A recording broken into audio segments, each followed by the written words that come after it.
हज़रत अबू बकर सिद्दीक रज़ी अल्लाह ताला अन्हु को गज़वा के तो देख के, तो ये जो एक 10 लाख का मजमा और 10 तो वो हैं मेरे घर में, तो 10 वैसे आ जाएंगे तो 20 लाख में ले आऊँगा, तो वो 20 लाख पूरी कौम ने देख लिया कि वो 20 लाख क्या हुआ। अच्छा शेख साहब, एक बात आप बताइए कि इस वक्त जो मौजूदा सूरत हाल है, आप क्या समझते हैं कि इसकी इस्लाहात कैसी हो सकती हैं, कैसे इसको लाया जा सकता है कि एक सिलसिला जो है ना हमारा वो लोग हम समझे कि जो इस वक्त जो सूरत हाल है कि पूरी कौम को मफलूज, ज़हनी तौर पे मफलूज कर दिया गया है कि हर शख्स रोज़गार की वजह से परेशान है, महंगाई के हाथों परेशान है।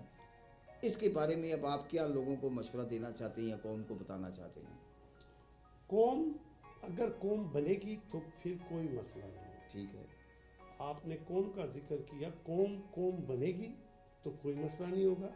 अगर कौम नहीं बनती तो वो तो फिर आपकी अपनी मर्जी, इनकी अपनी, उनकी मेरी, यही बात है ना। आप बताइए कि कौम कैसे बन सकती है। मुत्तहिद करने का आपने ये सवाल रिपीट किया है। मैंने अर्ज़ की कि या तो अब आपके, अगर आप मान लें कि शहबाज शरीफ आपके वज़ीर आज़म हैं, तो एक क्लू और दे देता हूँ मैं आपको, जो कि ये आपको आज़ाद है कि जो मैं आपको बता रहा हूँ। इस वक्त मुल्क की खातिर आप कितना कर्ज दे सकते हैं? कर्ज, ठीक, फंड नहीं, कर्ज कितना कर्ज? आपकी अगर 20,000 तनख्वाह तो 2,000 तो दे ही देंगे बेशक कि मुल्क बच रहा है। तो 2,000 क्या चीज़ है? बेशक। जब आप जैसा 20,000 का या 50,000 का बंदा 5,000 देने के लिए तैयार है, तो 22 करोड़ को छोड़ दें, आप 10 करोड़ को शामिल करें, ठीक हो गया। 22 करोड़ पूरे लेके आऊँगा, बल्कि 50 करोड़ में ले जाऊँगा आबादी को। लेकिन मैं क्या, पूरी मुस्लिम लीग, नवाज शरीफ आपका मुद्दा हो जाएगा अगर आपने अपने कोलो फेल के मुताबिक जो कौम को बताया किया। तो नवाज शरीफ क्या, जरदारी भी आपका मुद्दा होगा। लेकिन आप चूँकि प्लान्ड थे और आपको प्लान्ड के मुताबिक सिर्फ जो है कादियानियों के फैसले करने थे, आपने जनाब उसको आसिया मलूना को बाहर भेजना था, आपने इस किस्म के इक़दामात करने थे, आपने मंदिर बनवाने थे, आपने आका के जानिसारों को शहीद कर दिया। आपके ऊपर तो ये चीज़ें होंगी। अब आप जो मर्जी करें। आप अगर, बेशक मैं ये नहीं कहना चाहता मुल्क के अंदर या मैं अपनी ज़ात से, कुछ बातें ऐसी होती हैं, मुझे अपनी जान की परवाह नहीं है।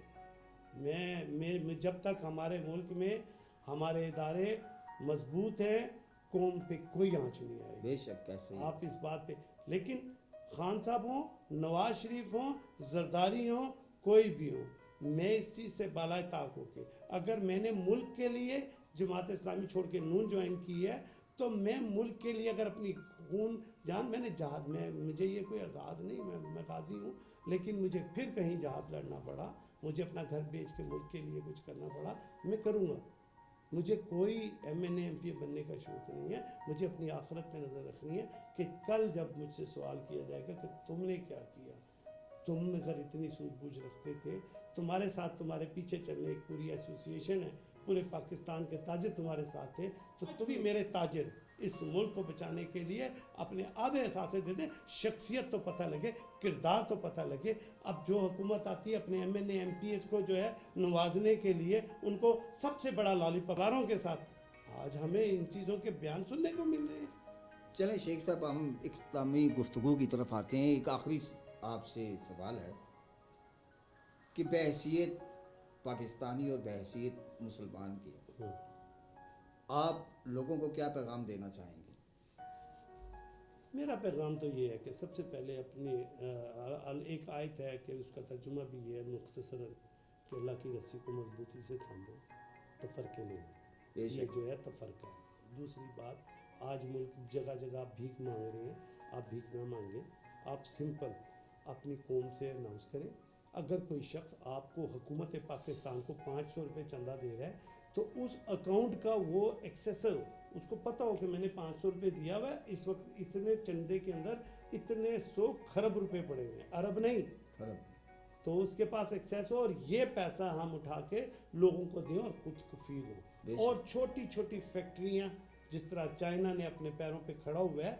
चाइनीज़ जब 80s के दौर में हमारे कराची में आए, तो उन्होंने जब हमारा अभी बैंक का टावर देखा, तो उन्होंने कहा ये पाकिस्तान है, یعنی وہ اس بلڈنگ کو دیکھ کے تو انہوں نے یہ پاکستان ہے، چائنیز یہ کہہ رہے تھے. آج دیکھیں کہ انہوں نے ایک قوم بن کے ہمیں ایک قوم بننا پڑے گا. ہمیں اللہ کی رسی کو مضبوطی سے سنبھالنا ہوگا. ہمیں کالا رسول اللہ کے دین اور ایمان سے اپنے اس کے مطابق زندگیوں کو گزارنا ہوگا. ہمیں اس چیز سے بلا. آپ بتائیں شاعران یا عرب خرب یا پھر اسکندر اعظم کیا لے کے گیا؟ بے شک. فتوحات. اتنا کچھ کرنے کے بعد کیا تھا؟